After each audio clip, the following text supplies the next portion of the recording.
Hola, en este video vamos a introducir dos conceptos importantes, dos herramientas importantes del lenguaje de programación C++, que son los funtores y las funciones lambda. Estos nos permiten a nosotros generalizar un poco ese concepto de función que hemos venido trabajando como algo que recibe unos argumentos y retorna unos argumentos y ya, y vamos a poder ver que esa generalización mezclada con las plantillas nos va a permitir extender la forma de aplicar nuestros algoritmos numéricos o cualquier otro algoritmo que estemos implementando, pues a casos mucho más generales.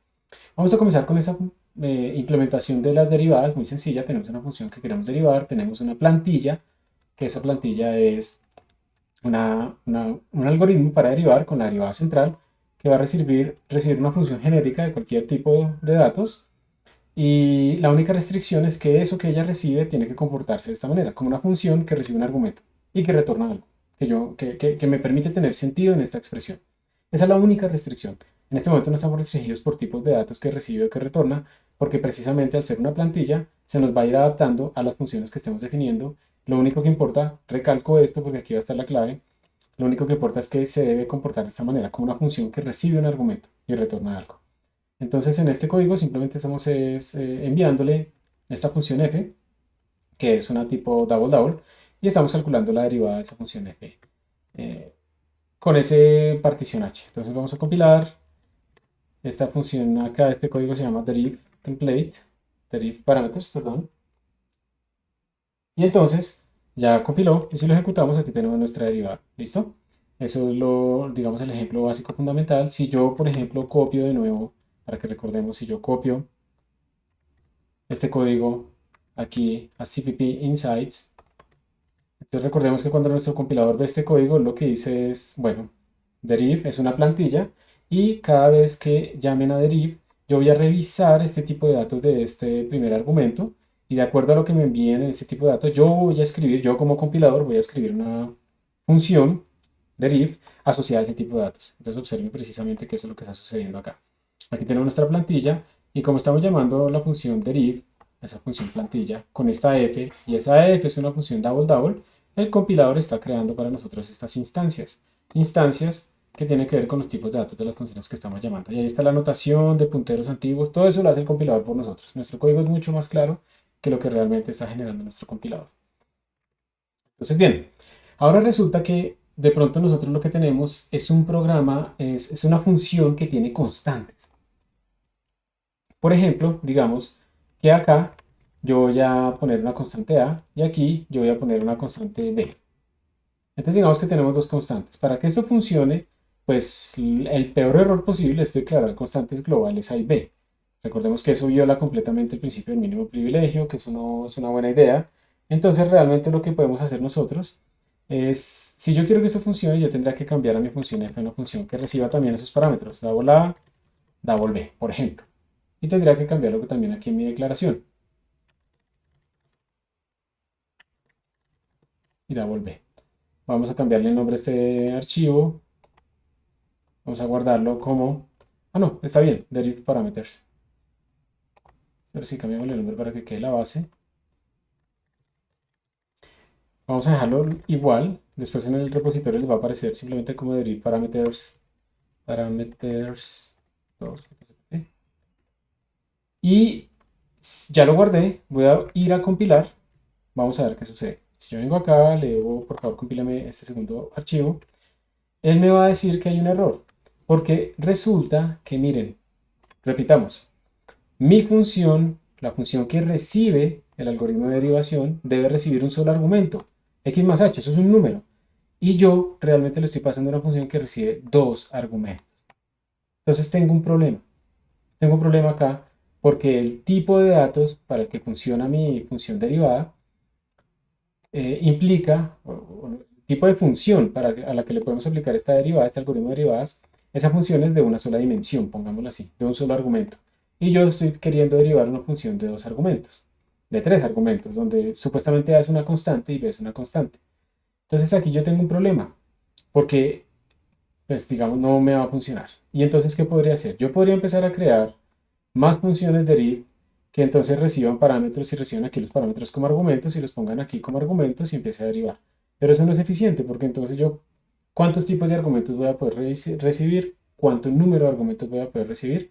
voy a aplicar el mismo código para un montón de casos. Entonces, ahí lo que uno debe hacer es pensar si existe alguna manera en la que yo pueda hacer que esta función f, que tiene varios argumentos, se pueda comportar como si fuera una función de un solo argumento.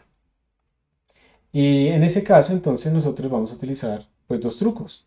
Pues ya sea el truco de utilizar funciones lambda, que son funciones anónimas que están en línea, que no tienen alcance de todo el archivo, como esta función f, que todo el mundo la puede ver en el archivo, sino que están aquí en línea, o funciones tipo functores. Entonces vamos a hacer primero un functor, que digamos que es algo que requiere un concepto un poco más grande, pero nos va a permitir entender mejor qué son las funciones lambda. Entonces, ¿qué es un functor? Un functor, y vamos a cambiar el nombre a esto, filecpas functor.cpp. Un functor es básicamente una clase que se comporta como una función. ¿Qué quiere decir que se comporta como una función? Quiere decir que tiene sobrecargado el operador paréntesis. Resulta que cuando ustedes, por ejemplo, en C++ escriben A más B, eso lo entiende el computador realmente como ustedes estuvieran diciendo A punto operator más aplicado en B. El símbolo más no es el símbolo matemático, esto es una función. Entonces lo que estamos diciendo es, el tipo de datos de A internamente tiene algo llamado el operator más, que es lo que suma, y a eso le vamos a aplicar el B. Eso es lo que sucede realmente en el computador. Entonces, nuestros objetos van a tener diferentes operators sobrecargados, y nosotros, por ejemplo, cuando escribamos A, B, A evaluado en B, por ejemplo, si se comporta como una función, realmente lo que estamos diciendo es A.operator paréntesis evaluado en B. Miren que estamos reproduciendo el nombre del operador o su símbolo, lo estamos colocando junto a operator y luego le pasamos el argumento. Entonces, cuando ustedes quieren que algo, un objeto, se comporte como una función, miren que esto es como que se comporta como una función, está llamándose con el argumento B, pues lo que tienen que hacer es sobrecargar ese operator paréntesis. Y a esas clases que tienen sobrecargado ese operator paréntesis les vamos a llamar functores. Se comportan como función, pero son cosas más generalizadas. Entonces, ¿cuál es el truco? El truco es el siguiente. Vamos a declarar una struct. Una struct es una estructura que nos permite empaquetar datos. La vamos a llamar, por ejemplo, functor, para que quede claro eso. Y le vamos a escribir dentro del functor, perdón por ese autopilot que se vuelve loco, pero yo quiero hacer todo desde cero. A ver. Ya lo desactivé. Entonces vamos a hacer lo siguiente. Este functor va a simular a mi variable, a mi función que tiene dos parámetros. Recordemos que estamos tratando de simular una función que tiene dos parámetros. Entonces, esos parámetros, como supuestamente van a ser unas constantes para una función dada, pues los vamos a poner aquí como variables internas. Podemos inicializarlas. Esto todo está implicando C++ 11 en adelante. Entonces vamos a definir esas constantes acá y vamos a sobrecargar el operator paréntesis. Entonces el operator paréntesis, recordemos que es lo que va a simular que esto es una función. Entonces lo que vamos a decir es, bueno, eso va a retornar un double.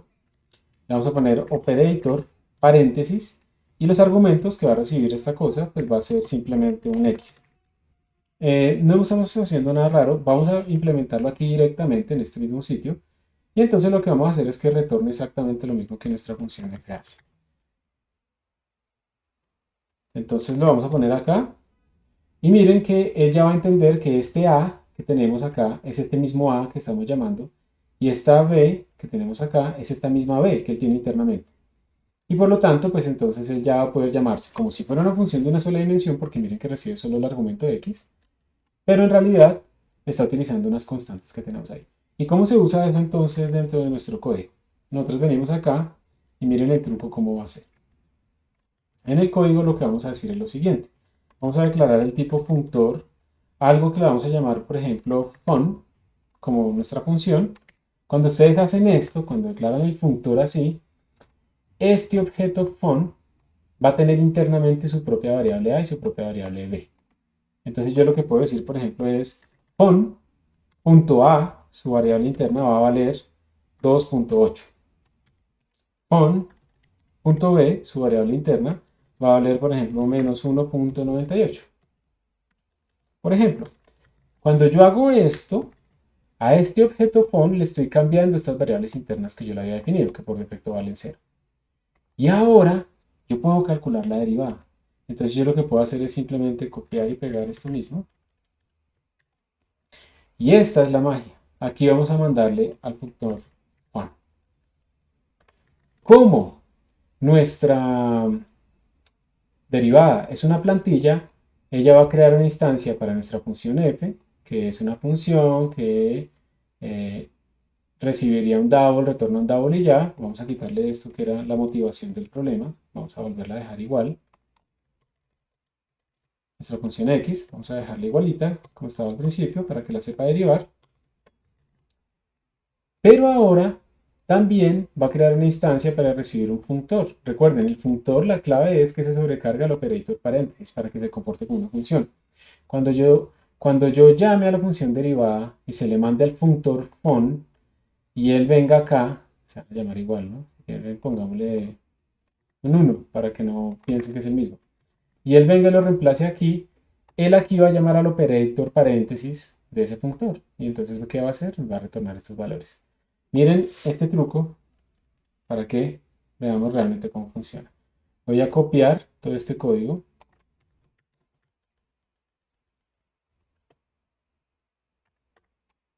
Vamos a copiarlo. Bueno, primero verifiquemos que compila. Antes de copiarlo por allá. Entonces, le ponemos funtor.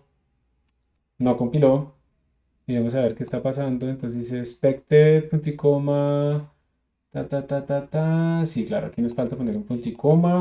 Muy importante. Uno de los típicos errores de programación en estas cosas. Aquí me dice que si yo quería decir era fun1 en vez de fun. Es cierto, tiene toda la razón, señor compilador.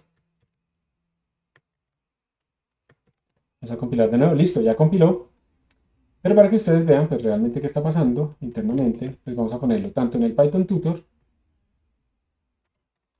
como en el CPP Insights. Entonces aquí lo tenemos en CPP Insights. Lo copiamos, lo pegamos, lo corremos. Mientras tanto voy a abrir el Python Tutor. Hacemos más. Listo. Y aquí ya terminó. Entonces observen que cuando yo creé mi funtor, pues él está diciendo así, él me está creando aquí un operator paréntesis, pues realmente no cambió mucho nuestro código, pero observen que yo lo puse A por STS no de X menos B por X, y él aquí internamente me está diciendo que está utilizando algo llamado this A y this B. Básicamente esto lo que está diciendo es que estamos utilizando estos A y estos B que son internos, no más. Observen acá por favor que nuestra plantilla ahora está instanciada en dos valores. Observen que ahora lo tenemos instanciada para funciones típicas, double, double. Pero ahora hay otro código para funtores de tipo funtor. Y miren que realmente está llamándose al operator paréntesis evaluado en x más h. Esto es lo que hace realmente el código. Nosotros lo tenemos mucho más corto, pero esto es lo que hace realmente nuestro código cuando tenemos las plantillas. Entonces ahora efectivamente tenemos una función, un funtor, que es un objeto que se comporta como una función al cual le podemos cambiar los parámetros. Vamos a copiarlo aquí, vamos a ver si nos da alguna visualización útil el Python Tutor para este código. Visualize Execution, vamos a ver, vamos a bajarle un poquito la fuente. Ok, sí lo logró. Entonces miren que aquí a la derecha les está apareciendo a ustedes lo que él interpretó. Estamos aquí en la función main, le voy a dar next. Entonces aquí le vamos a poner unas cosas al cout. Vamos a aclarar nuestras variables. Observen que le dimos ya el 2.3 y el 0.001. Y observen aquí entonces vamos a llamar a la función. Entonces él vino a la función deriv. Aquí en deriv, observen que en deriv él reemplazó aquí a la función fun como pues, la función que vamos a derivar. Le damos next. Entonces él viene a la función f. Efectivamente la está llamando. Esto retorna unos valores. ¿Sí? Luego viene acá, ahora va a ser x menos h, retorna unos valores y luego retorna un valor. Y listo, terminó. Y ahora vamos a ir al funtor fun1. Entonces, por favor, observen esto. El funtor tiene internamente esas dos variables que iniciaron en 0 y 0. ¿Ok? Entonces, tiene internamente dos variables. Esto, digamos, es una de las cosas útiles de las estructuras que permiten empaquetar datos y que pueden ser datos de diferentes tipos. Eso lo vamos a utilizar mucho más adelante. Yo aquí le estoy accediendo a cambiar los valores de esas cosas internas y luego llamo a mi función derivada. Entonces volvemos a la función derivada. Se sabe que esa función derivada recibió un funtor. Esta función derivada entonces va a derivar precisamente la función on, pero con estas dos variables internas. Entonces, bueno, viene acá, va a llamar al operator paréntesis porque ahí estamos llamando a la función, retorna sin ningún problema. Viene acá otra vez para el x-h, aquí nos está diciendo, mire, estoy llamando al operator paréntesis con este funtor, con este x y con estos valores de a y b. Y efectivamente, pues al final retorna el valor y nos imprime los datos. Entonces, esto es para que ustedes vean que realmente cuando uno tiene estructuras, primero que todo, uno puede crear variables internas dentro de las estructuras, como que crear paquetes, y que dependiendo de los operadores que sobrecarguemos, estas estructuras se pueden comportar como si fueran funciones, pero son funciones generalizadas en el sentido de que tienen parámetros internamente ahí guardados. Entonces, volvamos a nuestro código. Hemos podido derivar nuestra función con estos dos parámetros, y si ustedes quisieran, por ejemplo, variar, calcular ahora la derivada, pero cuando a vale 3.8 y b lo dejan igual, pues simplemente cambian a y vuelven a llamar a la función derivada. Y claramente estas dos derivadas nos tienen que dar diferentes, porque el parámetro interno a cambió y por lo tanto, pues esta derivada nos tiene que dar diferente. Vamos a ver si eso es verdad. Entonces compilamos, corremos y ahí está, miren, pues esta es la derivada viejita, pero entonces miren que sí tenemos efectivamente, tenemos esta la derivada cuando a, la que tenemos acá, esta es la derivada cuando a vale 2.8 y esta es la derivada cuando a vale 3.8. Entonces la pueden calcular y van a darse cuenta que efectivamente sí cambió. Entonces así yo podría sacar cómo va cambiando la derivada en el mismo x a medida que voy cambiando el a, por ejemplo. Nuestra función de derivadas central sigue recibiendo algo que se comporta como función, algo que se comporta como función, pero ahora podemos irle cambiando los parámetros, porque realmente lo que tenemos es una función que tiene como unas constantes. Entonces es un truco bastante útil que nos permite a nosotros hacer estas simulaciones de funciones que pueden tener parámetros por dentro, funciones que pueden tener varios argumentos y queremos que se comporten como funciones de un solo argumento. Y para esto es que entonces nos sirven los funtores. Entonces, bien, con esto terminamos y ahora el siguiente video será sobre las funciones lambda. Muchas gracias por su atención.